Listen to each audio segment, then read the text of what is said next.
नमस्कार दोस्तों, स्वागत है आप सभी का online data first study YouTube channel पर। जैसा कि दोस्तों आप सभी जानते हैं, किसी भर्ती से संबंधित कोई भी सूचना होती है आप सभी को online data first study channel के माध्यम से दी जाती है। उसी क्रम में इस वीडियो में हम बात करेंगे तमाम भर्तियों से संबंधित तमाम लेटेस्ट अपडेट के बारे में। तो वीडियो को लाइक और शेयर करना बिल्कुल ना भूलें, साथ में चैनल को सब्सक्राइब कर लें और बेल आइकन को दबा लें, जिससे कि इसी प्रकार की ऑथेंटिक जानकारी आप सभी को मिलती है। ज़्यादा जानकारी आप सभी टेलीग्राम चैनल को ज्वाइन कर सकते हैं, लिंक आपको वीडियो की डिस्क्रिप्शन में मिल जाएगा। तो चलिए दोस्तों, वीडियो शुरू करते हैं।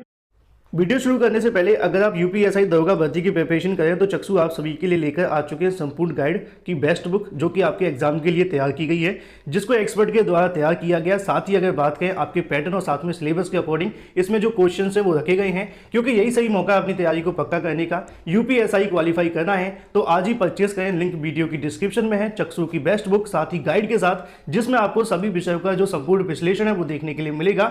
स्क्रीन पर आप सभी इस बुक के जो सैंपल है वो देख सकते हैं, जो कि तैयार किए गए एक्सपर्ट के द्वारा। सिलेक्शन पक्का करना है तो आज ही परचेस करें, लिंक वीडियो की डिस्क्रिप्शन में है। इस बुक को आप ऑनलाइन साथ ही अमेजॉन फ्लिपकार्ट से बाई कर सकते हैं, जो कि लिंक वीडियो की डिस्क्रिप्शन में है।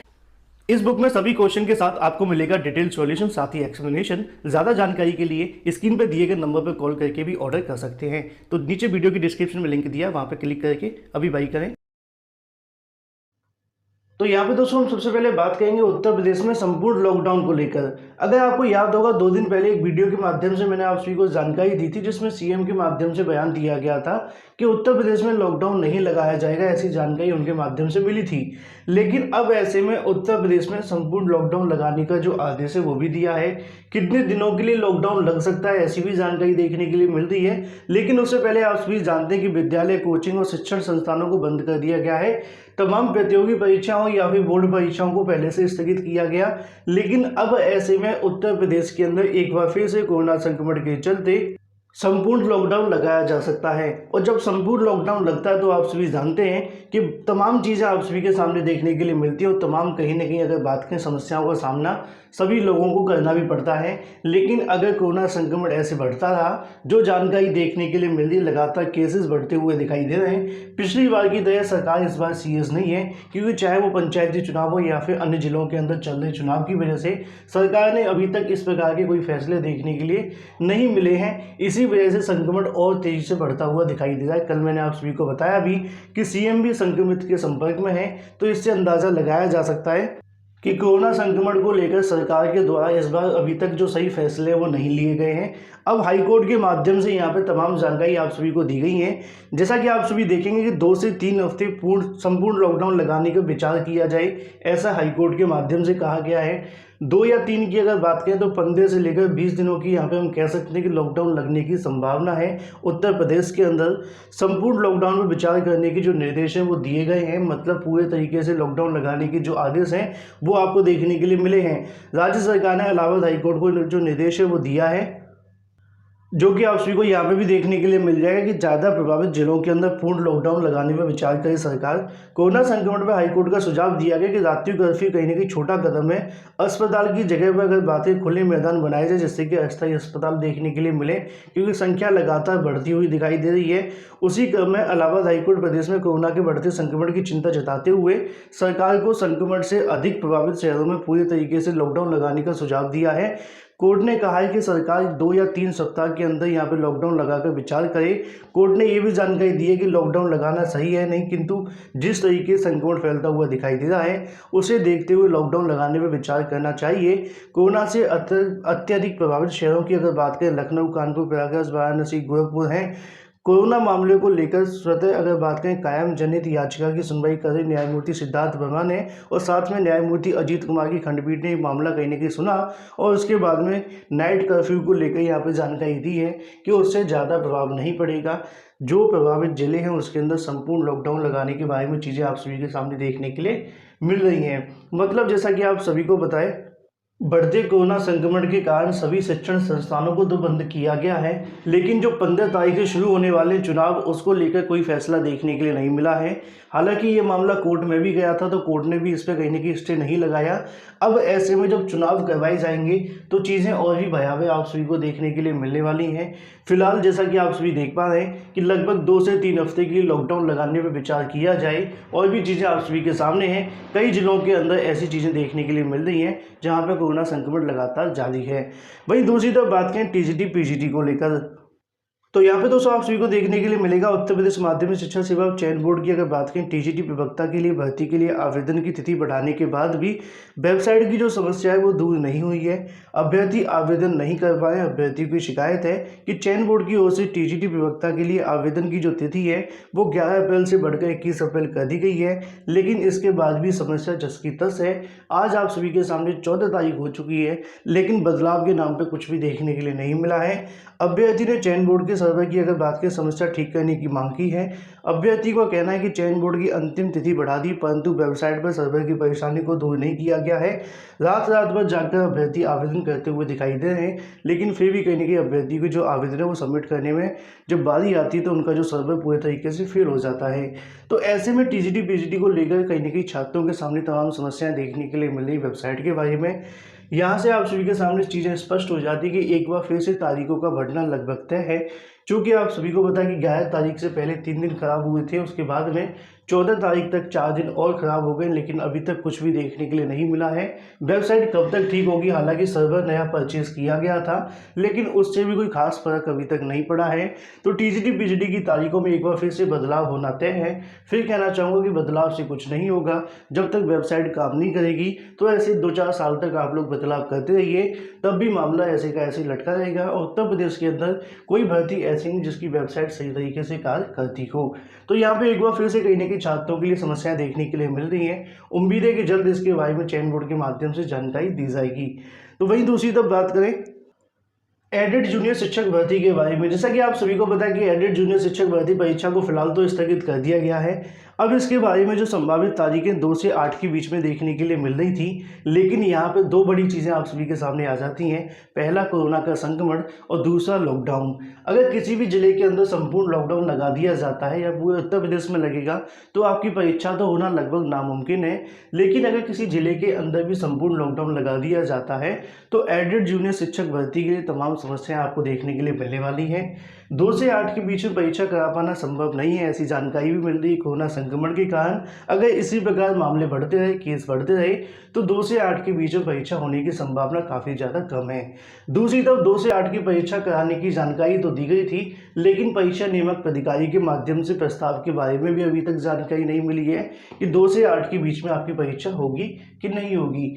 बीच में आप सभी के सामने यूपी बोर्ड की परीक्षा 8 तारीख से होने वाली है। अगर कोरोना संक्रमण के चलते उन परीक्षाओं को भी स्थगित किया जाता है तो यहाँ पे मान करके चलिए कि एडेड जूनियर शिक्षक भर्ती फिर आपकी कहीं ना कहीं और आगे बढ़ने की संभावना है। जो छात्र इस चीज़ को लेकर परेशानी की परीक्षा कब तक देखने के लिए मिलेगी, फिलहाल अगर बात करें शासन की या फिर अधिकारियों की, नई परीक्षाओं की तारीखों को लेकर उनके माध्यम से कोई घोषणा देखने के लिए नहीं मिल रही है। यहाँ से जानकारी ऐसी भी देखने के लिए मिल पा रही है कि 2 से 8 के बीच में कोरोना के चलते आपकी जो परीक्षा है अब संभव दिखाई नहीं दे रही है, और अगर लॉकडाउन लगा दिया जाता है तो इस परीक्षा के लिए आपको और भी लंबा इंतजार करना पड़ेगा। तो फिलहाल कहीं ना कहीं कोरोना के चलते या फिर पंचायती चुनाव के चलते सबसे बड़ा जो नुकसान है प्रतियोगी छात्रों को या फिर विद्यार्थी को देखने के लिए मिल रहा है। तो ऐसे में एडेड जूनियर शिक्षक भर्ती 2 से 8 के बीच में होना अब संभव दिखाई नहीं दे रही है, क्योंकि परीक्षा नियामक प्राधिकारी के माध्यम से अभी तक कोई भी प्रस्ताव शासन को नहीं भेजा गया परीक्षा करवाने के लिए। और अगर जितना डिले शासन को प्रस्ताव भेजा जाएगा उसके बाद में अगर लॉकडाउन जैसी चीज़ें देखने के लिए मिलती हैं तो परीक्षा वैसे भी 2 से 8 के बीच में अब नहीं हो पाएगी। तो यहाँ पे ज़्यादातर जानकारी यही देखने के लिए मिल रही है कि एक बार फिर से परीक्षा की जो तारीखें थोड़ी सी आगे बढ़ सकती हैं। बाकी पीएनबी के माध्यम से नई तारीखों को लेकर लगातार मीटिंगों का दौर जारी है, लगातार मुलाकात भी की जा रही है। जो भी जानकारी निकल रही है सबसे पहले आप सभी को ऑनलाइन अड्डा फर्स्ट स्टडी चैनल के माध्यम से दी जा रही है। तो ऐसे में जो भी चीज़ें वहाँ से स्पष्ट होंगी नई तारीखों को लेकर वो आप सभी को बता दिया जाएगा। लेकिन अभी तक पीएनबी के माध्यम से कोई भी तारीखें निर्धारित नहीं की गई हैं और ना ही यहाँ पे कहीं ना कहीं तारीखों को लेकर कोई फैसला देखने के लिए मिला है। वहीं दूसरी तरफ आप सभी को पता है कि उत्तर प्रदेश के अलावा राजस्थान, बिहार या फिर अगर हम बात करें मध्य प्रदेश के अंदर तमाम परीक्षाओं को स्थगित कर दिया गया है कोरोना संक्रमण के चलते।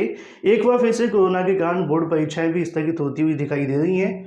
जैसा कि आप सभी को यहाँ पे देखने के लिए मिलेगा, अगर हम बात करें सीबीएसई परीक्षाओं की तारीखें एक बार फिर से बढ़ने की संभावना है। जैसा कि आप सभी को पता है कि कोरोना संक्रमण का लगातार जो चीज़ें वो आपके समक्ष ही हैं। ऐसे में अगर बात करें अरविंद केजरीवाल की तरफ से, मतलब दिल्ली सरकार के माध्यम से लगातार जो ट्वीट है वो किए गए हैं कि इस परीक्षा को स्थगित कर दिया जाए, और भी सेलिब्रिटीज़ हैं जिनके माध्यम से इस परीक्षा को आगे बढ़ाने की जो मांग है वो की जा रही है। तो इसी को लेकर कहीं न कहीं जो विचार है वो लगातार जारी है। परीक्षा को लेकर जल्द आपके सामने जो घोषणा है वो देखने के लिए मिल सकती है। कोविड-19 के संक्रमण के बढ़ते हुए मामलों को देखकर सीबीएसई की 10वीं और 12वीं की परीक्षाओं की तिथियां आगे बढ़ सकती हैं। हालांकि अगर बात करें राजनेताओं के माध्यम से परीक्षा स्थगित करने की जो मांग है वो की जा रही है, बोर्ड ने परीक्षाओं की तिथियों को आगे बढ़ाने पर विचार शुरू कर दिया है। शिक्षा मंत्रालय के साथ बैठकों का दौर लगातार जारी है। बोर्ड की परीक्षाएं 4 मई से शुरू होनी है। कोरोना के बढ़ रहे मामलों को लेकर कहीं न कहीं कई राज्यों के अंदर बोर्ड परीक्षाएं टाल दी गई हैं। ऐसे में सीबीएसई पर इन्हें विचार किया जा रहा है कि ऑनलाइन निर्णय या फिर रद्द करने को लेकर जो दबाव है बनाया गया है। पहले से निर्धारित शेड्यूल के अनुसार अगर बात करें, परीक्षा शुरू होने के लिए 22 दिन का समय शेष है, जबकि कोरोना के मामलों में लगातार बढ़ोतरी दिखाई दे रही है। तो ऐसे में एक बार फिर से जो बोर्ड परीक्षाओं की तारीखों में आपको बदलाव देखने के लिए मिलेगा, या फिर ये भी हम कह सकते हैं कि परीक्षा स्थगित होने की प्रबल संभावना है। जल्दी सीबीएसई के माध्यम से इसको लेकर जो घोषणा है वो कर दी जाएगी। वहीं दूसरी तरफ बात करें यूपीपीएससी न्यूज़ के बारे में, तो यहाँ पे दोस्तों आप सभी को देखने के लिए मिलेगा उत्तर प्रदेश लोक सेवा आयोग के माध्यम से समीक्षा अधिकारी, सहायक समीक्षा अधिकारी मतलब आरओ 2016 की परीक्षा के लिए चयनित अभ्यर्थियों के आवेदन पत्र में शैक्षिक अभिलेखों के सत्यापन के लिए 22 से 24 अप्रैल के बीच में आयोग कार्यालय में होगा।